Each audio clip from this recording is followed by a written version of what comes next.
जी हाँ दोस्तों, भारतीय जनता पार्टी में 18 नेताओं की खुली बगावत। क्या शाह का कंट्रोल पड़ रहा ढीला? हड़बड़ाहट में नोटिस जारी, क्या कांग्रेस में करेंगे वापसी? स्वागत है आप सभी का। आप देख रहे हैं द राजनीति का विशेष सेगमेंट खबर और विश्लेषण। मैं हूं जब्बार खान। तो क्या 12 वर्षों के बाद केंद्र की राजनीति में आए मोदी और शाह का कंट्रोल बीजेपी पर कुछ वाकई ढीला पड़ रहा है? आखिर देश के कई राज्यों में बीजेपी के अंदर ऐसी स्थिति क्यों उत्पन्न हुई जिसमें एक साथ 18 विधायकों ने एक प्रदेश में बगावत कर दी? और जब भारतीय जनता पार्टी ने नोटिस जारी किया, उसके बावजूद भी उस नोटिस का कोई असर नहीं पड़ा। क्या यह पूरा का पूरा मामला विस्तार से बताते हैं।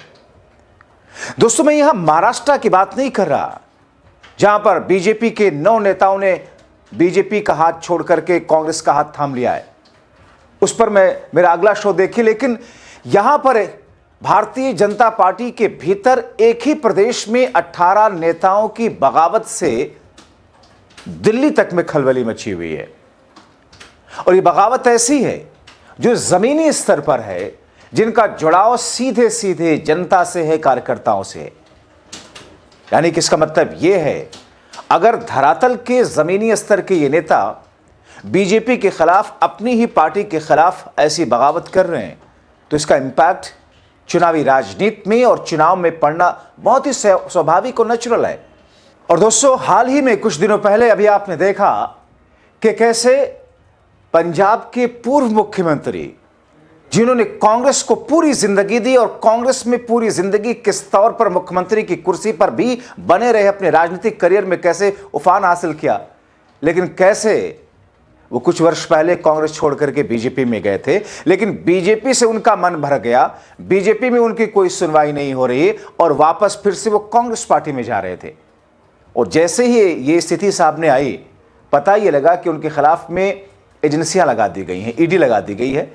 और उनकी पत्नी को मजबूरन आकर के कहना पड़ा कैप्टन अमरिंदर की कि नहीं, बीजेपी में ही हैं, कहीं नहीं जा रहे हैं। तो क्या दम घुटने लगता है नेताओं का, उन नेताओं का जो किसी दूसरी पार्टी से बड़ी महत्वाकांक्षा में बीजेपी में आए थे, या ऐसे नेताओं का जिन्होंने मोदी और शाह के बारे में जो ज्यादा फैमिलियर नहीं थे, उनको लगा था कि साहब डेमोक्रेसी पार्टी विद डिफरेंस की बात होती है, सबको उसी हिसाब से रखा जाएगा। मगर दोस्तों, अब सीधे सीधे आपको खबर दिखाते हैं। ये खबर है झारखंड से। खबर देखिए, हेडलाइन देखिए, लिखा है पूर्व विधायक संजीव सिंह समेत 18 नेताओं को नोटिस जारी हुआ, बीजेपी के अधिकृत प्रत्याशी के खिलाफ में लड़ रहे निकाय चुनाव। और दोस्तों, जो अगली हेडलाइन है कि चंपाई सोरेन बीजेपी से नाराज, नगर निकाय चुनाव में रायशुमारी से रखा गया दूर, आदित्यपुर सरायकेला में उतारे समर्थक उम्मीदवार। ये कौन चंपाई सोरेन है? वही जो एक वक्त में झारखंड मुक्ति मोर्चा के सबसे बुजुर्ग और सबसे भरोसेमंद नेता हुआ करते थे, हेमंत सोरेन के। जब उनको जेल जाना पड़ा था तो इन्हीं की ताजपोशी करके, इन्हीं को मुख्यमंत्री की कुर्सी सौंप करके वो गए थे।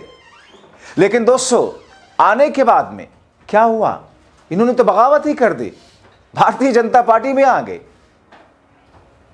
और बीजेपी में आए थे इस उम्मीद में कि बीजेपी की तरफ से मुख्यमंत्री के प्रत्याशी होंगे। मगर दोस्तों, अब उन्हीं की नहीं सुनी जा रही है। ऐसा क्या हुआ? तो देखिए खबर। चंपाई सोरेन का कहना है कि पार्टी की ओर से उन्हें बैठकों और रायशुमारी को लेकर भी कोई सूचना नहीं दी जाती। जो अपने मुंह मियां मिट्ठू बन करके मुख्यमंत्री की कुर्सी का ख्वाब देख रहे हों और जो बीजेपी में मुख्यमंत्री के पद का दावेदार खुद को बता रहे हों, उन्हीं को दोस्तों रायशुमारी को लेकर के या पार्टी की मीटिंगों को लेकर के जानकारी तक नहीं दी जाती। बुलाना तो बहुत दूर की बात है।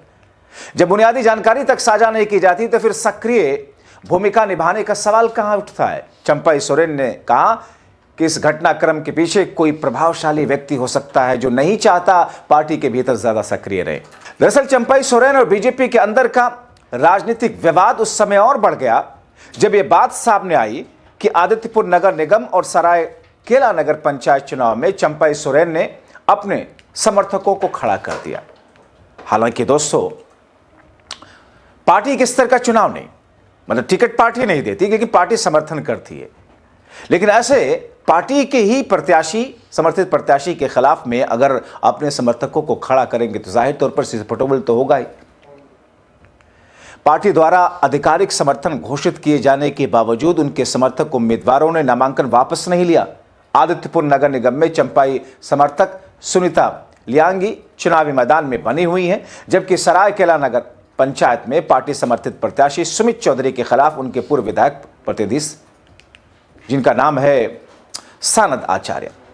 अब एक और खबर देखिए, लिखा है कि दलीय राजनीति चरम पर है। धनबाद नगर निगम के मेयर पद के लिए बीजेपी संजीव कुमार को प्रत्याशी बनाया है। संजीव कुमार के खिलाफ बीजेपी नेता झरिया के पूर्व विधायक संजीव सिंह, भारतीय जनता युवा मोर्चा के पूर्व जिला अध्यक्ष मुकेश पांडे और बीजेपी नेता ब्रगनाथ भगत चुनाव लड़ रहे हैं। बीजेपी नेताओं ने पुरजोर प्रयास किया कि तीनों चुनावी मैदान से हट जाएं। इसके लिए बीजेपी के राष्ट्रीय महासचिव अरुण सिंह तक ने बात की। सफलता नहीं मिलने पर तीनों को कारण बताओ नोटिस जारी कर दिया गया। मगर दोस्तों, जैसे ही बगावत की खबरें आई, बीजेपी में खलबली सी मच गई। मीटिंग पर मीटिंग होने लगी और फिर नोटिस का दौर शुरू हो गया। देखिए, लिखा है देवघर में बाबा बलिया और पालमू में परशुराम ओझा से स्पष्टीकरण मांगा गया है नोटिस जारी करके। इन नेताओं के भेजे पत्र में प्रदेश महामंत्री प्रदीप वर्मा कहते हैं कि उनकी पार्टी विरोधी गतिविधियों को अनुशासनहीनता माना गया है और इस पर 7 दिनों में अपना जवाब पार्टी को देने के लिए निर्देशित किया गया है। देखते जाइए, एक के बाद फटाफट एक के बाद एक खबरें। आगे क्या लिखा है? बीजेपी की जिला कमेटी गिरिडीह, जमशेदपुर, चाईबासा समेत कई जिलों ने 20 से अधिक नेताओं को पत्र भेज करके पार्टी विरोधी गतिविधियों में शामिल रहने और उस पर उनका पक्ष पूछा है। इनका जवाब संतोषजनक नहीं रहने पर पार्टी आगे की कार्रवाई करेगी। दोस्तों, ये जो खबरें आपको मैंने दिखाई दोस्तों, ये हवाई नहीं है, ये अखबारों की सुर्खियां बनी हुई हैं।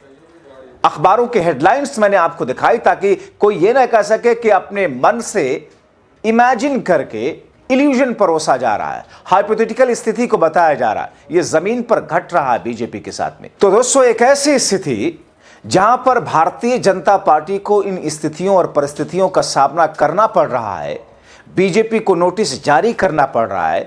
1-2 नेताओं ने बगावत नहीं की है, 18 नेताओं ने बगावत की है। पूर्व विधायक से लेकर के 18 नेताओं का एक साथ बगावती तेवर आना जाहिर तौर पर यह दर्शाता है, क्योंकि कहा यह जाता है ना कि दूसरी पार्टियों के नेता साहब वो बीजेपी में चले जाते हो, भ्रष्टाचारी हो, कुछ भी हो, कितने का भी उनके ऊपर आरोप क्यों न लगा हो, ऐसी वॉशिंग मशीन है जहां पर जाकर के सब कुछ साफ सुथरे हो जाते हैं। मगर दोस्तों, बीजेपी के अंदर जो अनुशासनहीनता के अनुशासन की बात की जाती है, वो अनुशासनहीनता की खबरें क्यों आने लगी?